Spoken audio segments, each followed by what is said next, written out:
벌써 일주일이 지났습니다. 우리 안성희 소장님 소개해드리겠습니다. 안녕하세요. 네, 안녕하세요. 알코올 중독에 대해서 지금 집중적으로 말씀 나누고 있는데 오늘은 그 알코올 중독의 원인에 대해서 이제 말씀을 나누도록 하겠습니다. 처음 시작하는 거 보니까 알코올 중독이 유전된다고 했는데 저희 아버지나 저희 형들이 술을 굉장히 많이 드셨는데 중독까지는 안 됐고요. 이제 좀 많이 드셨는데 저는 전 목사가 되길 잘했다고 생각합니다. 자, 알코올 중독의 원인에 대해서 우리 안성희 소장님 말씀 듣겠습니다. 소장님 말씀해 주시죠. 네, 시작하겠습니다. 네. 어떤 친구들은 일주일에 서너 번씩은 술을 과음하는 것 같아요. 근데 중독이 안 되고 있습니다. 어떤 친구들은 많이 마시지 않는 것 같은데 중독이 되어 있습니다. 그럼 중독이 왜 일어날까? 이 원인에 대해서 아는 것도 우리에게 많이 도움이 될 줄로 압니다. 먼저 유전 이론입니다. 알코올 중독은 유전이 된다는 겁니다.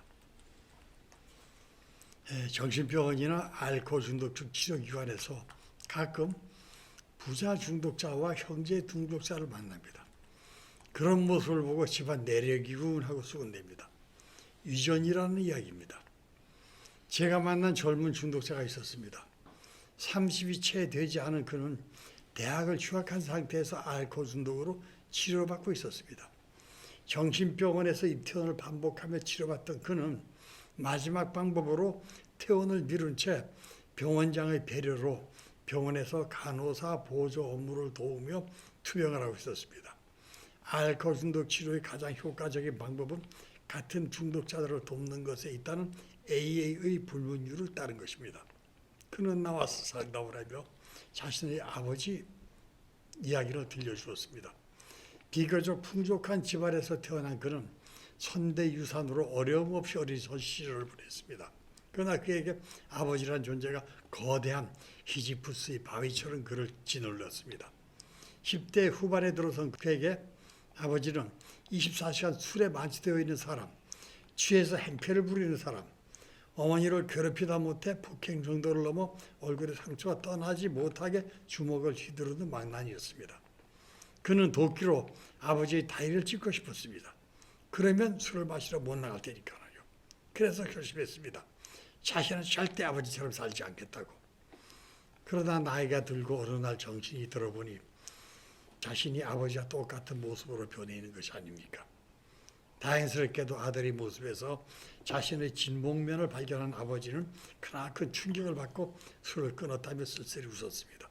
그래서 나도 웃으며 아버지에 큰 효도를 했군 하면서 같이 웃픈 사실이 있었습니다. 학자들은 알코올 중독을 일으키는 유전자가 있어서 이것이 유전됨으로써 후손이 알코올 중독자가 된다는 것입니다. 알코올 중독자의 아들일 경우 알코올 중독자 부모에게서 양육되었는지 아니면 정상적인 부모에게서 양육되었던지의 여부와 관계없이 일반인보다 알코올 중독자가 될 비율이 4배나 높다는 보고가 있습니다. 딸일 경우에는 일반인보다 별로 높지 않다고 합니다. 어떤 학자들은 이런 유전적 유형을 알코올 1유형과 알코올 중독 2유형으로 나뉩니다. 1유형은 알코올 중독 증상이 늦게 나타납니다. 이 유형에 비해 술과 관련된 신체적 질병의 가능성이 낮고 반사회적 행동이나 직업적 문제를 일으킬 비율이 낮습니다. 이들이 알코올 중독자가 될 가능성은 일반인에 비해서 2배 정도입니다. 이 유형은 사회적, 직업적으로 많은 문제를 일으킬 가능성이 매우 높으며 알코올 중독자가 될 가능성도 일반인에 비해서 9배 정도 높습니다. 알코올 중독에 관한 쌍생아 연구도 있었습니다. 일란성 쌍생아가 이란성 쌍생아보다 알코올 중독을 나타내는 비율이 훨씬 높았으며 알코올 중독의 증상이 심각할수록 이 비율의 차이는 더욱 커지는 것으로 나타났습니다. 일란성 쌍생아의 경우에는 알코올 중독이 하나가 중독자면 똑같이 하나도 중독자고 이란성의 경우는 하나가 중독자면 하나가 아닐 가능성이 있다는 겁니다. 알코올 중독 유전성, 즉 가족 알코올 중독은 알코올 중독자의 가족에게 알코올 중독자가 있을 가능성이 높은 것을 말합니다. 이런 경우 20대나 또는 그 이전에 알코올 중독증이 발견하며 즉 조기에 발견되며 발생하며 이들은 다른 알코올 중독자들보다 훨씬 심각한 양상을 보입니다. 알코올 중독자의 절반 이상이 가족 중에 알코올 중독자가 있으며 이들 중 90% 이상이 친척 중 두세 명이 알코올 중독자가 있는 것으로 나타났습니다. 어릴 때 알코올 중독 진단을 받을수록 가족 중 알코올 중독자가 있을 가능성은 더욱 높아집니다.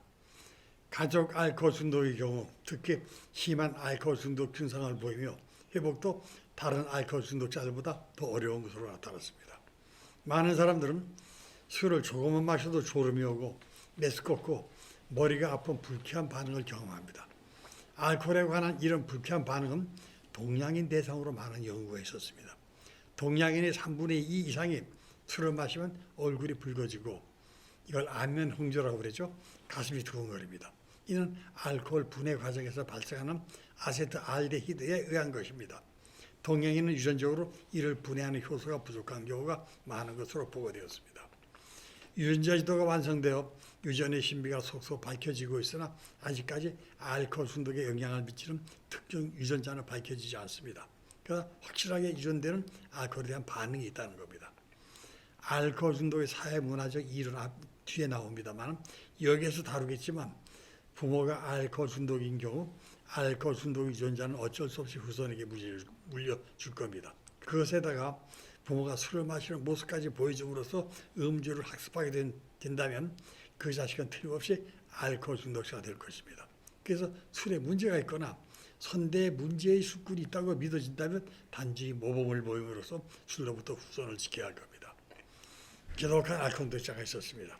그에게 두 아들이 있었습니다. 성장한 두 아들 중 하나는 아버지보다 더 심한 알코올 중독자가 되었습니다. 다른 아들은 이와는 반대로 금주 운동가가 되었습니다. 이런 사실에 관심을 갖게 된 심리학자가 중독자가 된 아들에게 그 이유를 물었습니다.